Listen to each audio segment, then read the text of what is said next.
Yun mga idol, so usapang cove sealing po ito. So silipin natin mga idol yung preparation po namin kung ganitong cove yung design na ginagawa namin sa kisame. Ano po? Yan. So itong wall angle dito mga idol is dalawa. So yung spacing ng aming wall angle po dito is 15 cm lang po. So maliit lang po yung area, so ibabagay naman natin mga idol yung cove dito sa ating ginagawang area. So pag maliit yung area, siyempre mas maliit yung mga cove nya, and then sa ilalim is mas maliit din po. So balikan natin yung cove mga idol. So yung ito mga idol, itong nasa taas na wall angle natin is dito kakapit yung yung high ceiling natin. And then itong nasa baba, ito naman po yung yung sa cove natin. Ito. And then dito sa kabila mga idol is wala na. Dito. Sabagkat yung last faring natin is nandito lang naman, kaya hindi na kailangan maglagay po dito ng wall angle. Unless mga idol papalagyan ng may-ari po ng bahay ng buo o papasaraduhan ng buo yung high ceiling. So kung hindi naman mga idol, kasi sayang lang naman yung board, sayang yung paring, ganito na lang yung ginagawa namin. Hanggang dito lang talaga, wala nang wall angle po dito. Sabagkat yung kakabit dito mga idol is carrying channel lang naman. Yan. So pag nilagay namin itong mga wall angle na ganito, sinusunod na namin itong mga carrying channel nya. Yan. So ito na yung mga carrying channel. So katulad ng nasa kabilang room mga idol, sa mga nakasubaybay po sa amin, is po ito, yung pagitan nya is nasa 60 cm lang po. Yan. Then naglagay po kami ng tatlo or dalawang pako po dito na diuno para mas matibay. Yan, then saka kami maglalatag ng metal faring na. Sige. Pwedeng depende pa rin sa installer mga idol. Pwede po itong unahin yung hanger na ilagay. Pwede rin pong mahuhuli. Nakadepende po sa sa installer. Sapagat sa preparation na ganito mga idol, kung mayroon na itong carrying channel dito, pwede nang ilagay yung yung hanger nya. Pero as long as tama at preparation mga idol, kahit ano naman po ang mauna dyan, okay lang po. Pero dito talaga mga idol sa carrying channel, dapat po talaga mauuna po ito bago maglagay ng metal faring. So yung spacing ng faring mga idol, katulad din po ito ng dati naming po ginagawa na na 16 inches. Hindi po 40 cm. Inches po, 16 inches.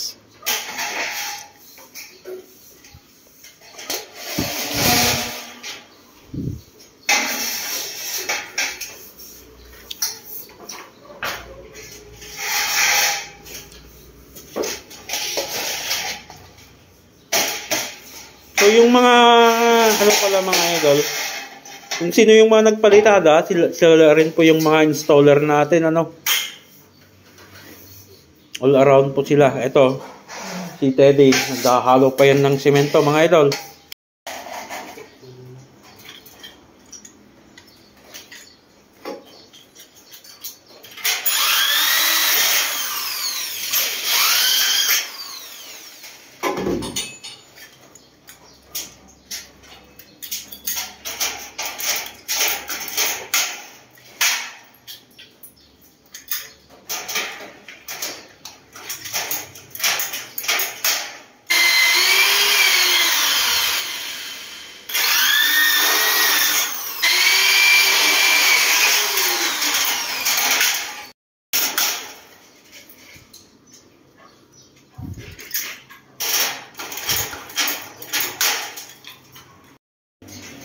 Yun mga idol, so ito yung preparation namin para sa cove ano. So tapos na yung high ceiling.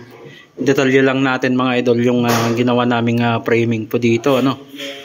Yan, so 16-16 ulit yung yung spacing ng metal faring. Then 60 lamang po itong carrying channel niya. And then tigdalawa po yung yung carrying clip niya.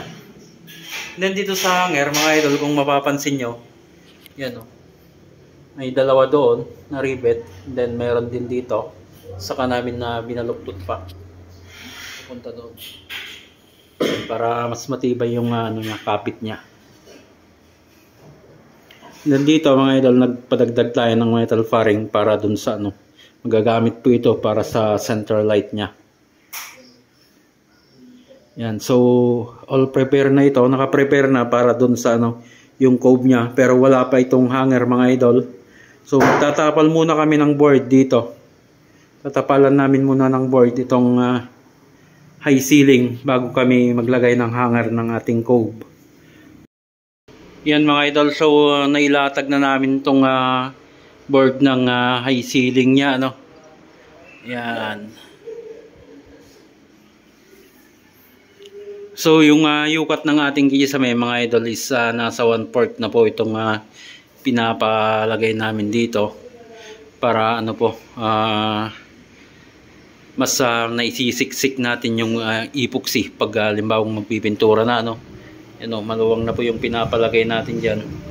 Mas makakaiwas kasi sa cracks mga idol kung mas naisisiksik natin yung masilya dyan o yung epoxy na ginagamit namin.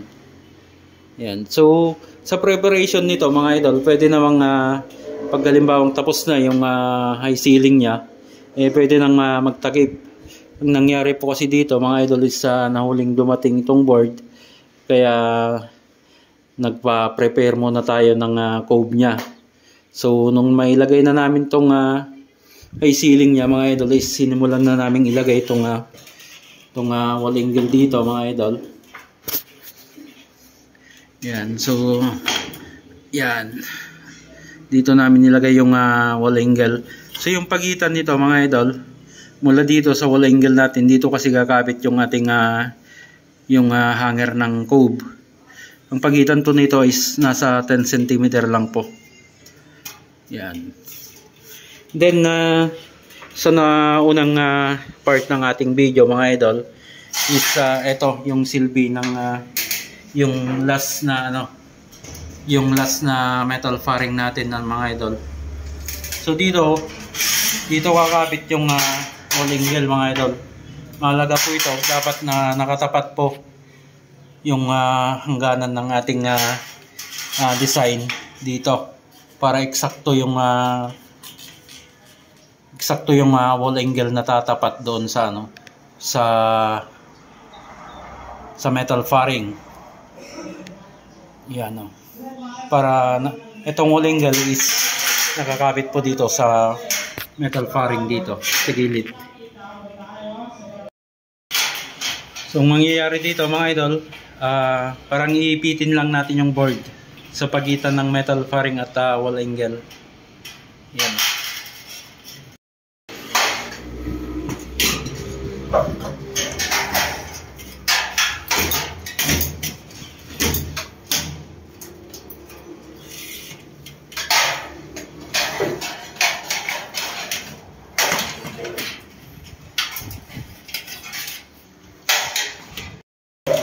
Yun mga idol, so para makuha naman natin yung tayo ng ating ng aming hanger mga idol, isa ganito lang naman yung ginagawa namin so ini-squala lang na lang po namin to pababa.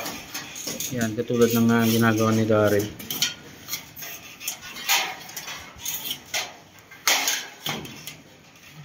Yan, eksakto na po yun.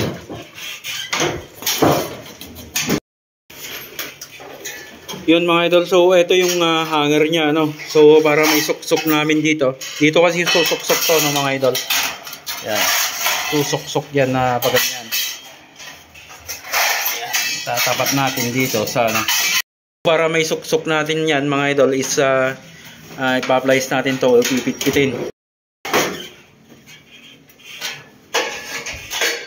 Yan. So ipa-applies lang namin yon yung pinaka dulo ng faring para may suksok natin yung pinaka-hanger nya. Yun, so pipix na namin ito mga idol. So ganito lang naman yan, ano.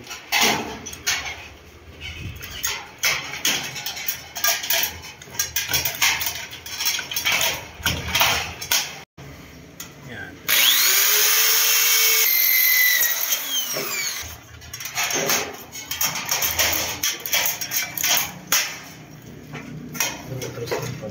Yun mga idol, so ganyan lang naman. So yung lapis, yung squala is nandito, ano mga idol. So yung gilid ng faring, yan lang tinapat tong hanger nya. Oh. Marka am din eh. Marka ata.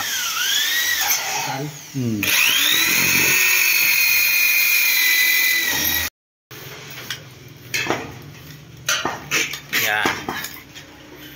Yan oh. Saktong sakto ber.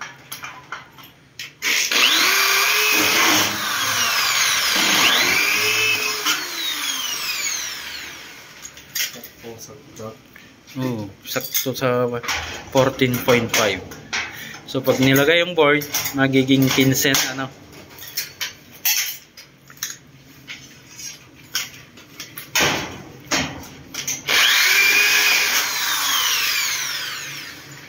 Talim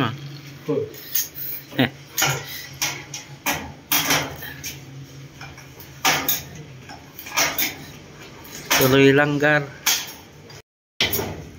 Okay, sa installation ng Cove mga idol is laging mauunang ikakabit po ito. So ito po yung unang kinabit po namin dito, ano.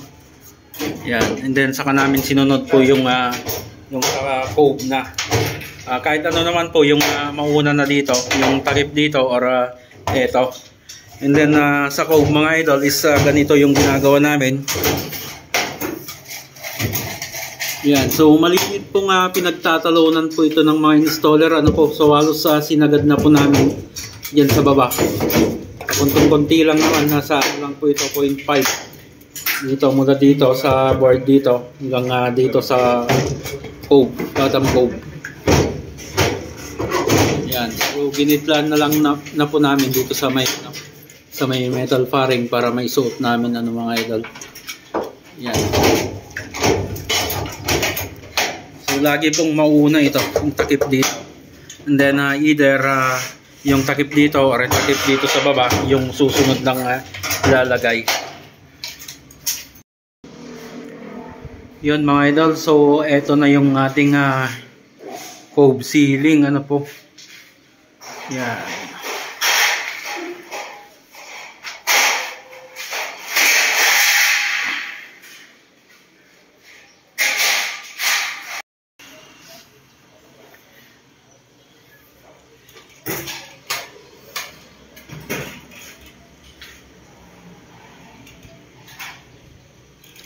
Yan, so itong lalim ng ating Cove mga idol is ano po ito, 30 centimeter. Then itong takip niya dito sa sanepa dito mga idol is 8 centimeter po ito. Yan, paikot. Then yung nasa ilalim mga idol is 15 cm po ito. Then yung awang po natin dito is nasa ano lang po yan, 7 cm. Ito yung awang natin dito, awang na po namin. Yung lalim po nito mula dito hanggang dito po sa labas is 10 cm lang po yan.